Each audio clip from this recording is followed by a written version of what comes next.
Frank, so the thing is, you've got Chris Smalling coming back from Italy as this hero now who's going to save the Manchester United defence. I suppose the point is, if he was so good in the first place, why did they let him go on loan? That's exactly the question you can ask, because after a year, suddenly Chris Smalling became at 30 years old, 31 years old, a fantastic player, where he was criticized by even the Manchester United fans, and then been on loan for a year at Roma because he was undesirable from Manchester United and the Solskjaer's staff. So I don't know what's going on. On top of it, you have Lindelof, who's doing great. People are talking about the duo a duet from Maguire with Maguire and Smalling, where Lindelof is really the best of the three for me. So I don't know what's going on there. I don't know why Solskjaer has to make a point about Smalling, because we are not that naive. We know what they really think about Smalling. I don't know what they're doing with him, because he's still qualified for the Europa League with Roma, but now he's not going to play with Roma, and he's not going to be able to play the end of the competition with Manchester United. That's insane in another way, and I don't understand the point. If I can go back to Ronaldo, if you go back to, I'm sorry, but if you go back to an interview that I made with Ronaldo for ESPN some years ago when he was playing for Real Madrid, and asked him if he was ready to come to not the MLS but Hollywood to be an actor, his agent, straight after the interview, gave me his business card to make sure that if I had a movie for Ronaldo, I will call him and make sure they will play. So it's for me obvious that Ronaldo will come to the MLS, and maybe one day we'll see him in some movies. I tell you what, Frank, after seeing you topless, maybe he could play your body double in movies that you don't need to be in. That's quite impressive. You've both got the six-pack going. So you think he's going to be in... Wait, no, let's not go... Right, let's stick with Chris Smalling, shall we? Jules, I tell you what, Solskjaer's good at this, isn't he? No matter how much we criticise him in part of the show, he's got this kind of way of spinning things to get United fans on board.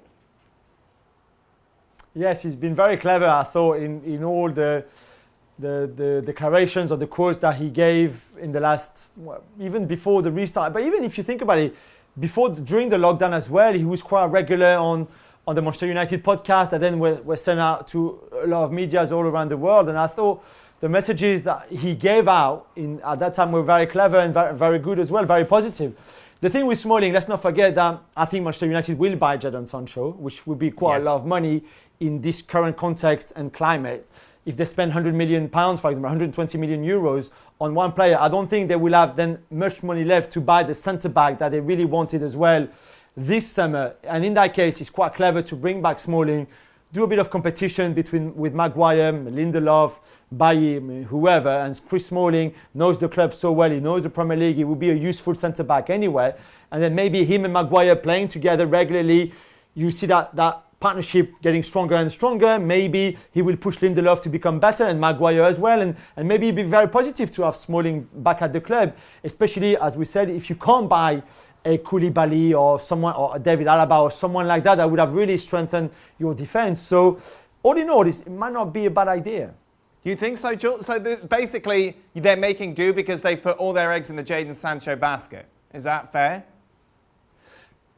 But Sancho was always the priority anyway, before a centre-back, before a defensive midfielder, before a right-back or cover left-back or a first-choice left-back even. Sancho was always, from the beginning, the priority at the club. So once you've done that, and he's really a player that you need, because as good as Mason Greenwood has been in the last 10 games, since the restart especially, he can't last the whole season at 17 or 18. This is not possible. So Sancho will definitely give an upgrade to your team. But then if you don't have any money left for the rest, you have the other position that you want to strengthen. You have to think a bit outside of the box and maybe differently. And that's why I think Smalling comes in, had a great season at Roma, has improved, is more experienced, more mature. You know what? Let's bring him in and see how that goes. But certainly, it would not be a bad thing to have Smalling back, especially if you can't recruit another centre-back. Go on, Frank. Jules, Dan, I'm very sorry, but I understand the clubs, and the future that they offer to us in terms of football, where they really think that the fans, they don't understand football anymore. That buying somebody like Sancho is a priority of the club. When you see the players that they have at front, like we can see for Chelsea, because I know that some Manchester United fans will say, well, he doesn't like Manchester United. No, that's for me insane when you have weaknesses in some positions that you don't try to buy your players from those positions, but you double the position where you're already strong on.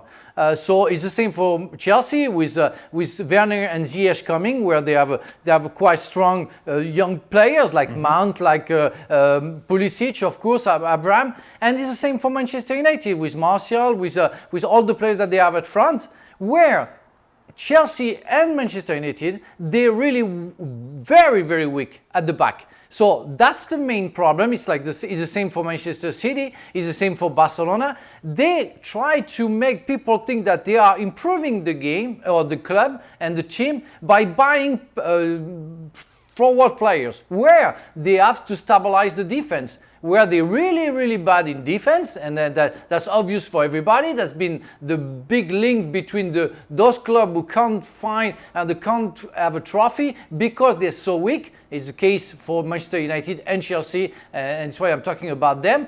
And you see that the priority is not buying a central defender. So I think it's pretty strange. The world and the new world of football, I don't understand it anymore. Thanks so much for watching ESPN on YouTube. And for more sports highlights and analysis, be sure to download the ESPN app. And for premium content and live streaming, subscribe to ESPN Plus.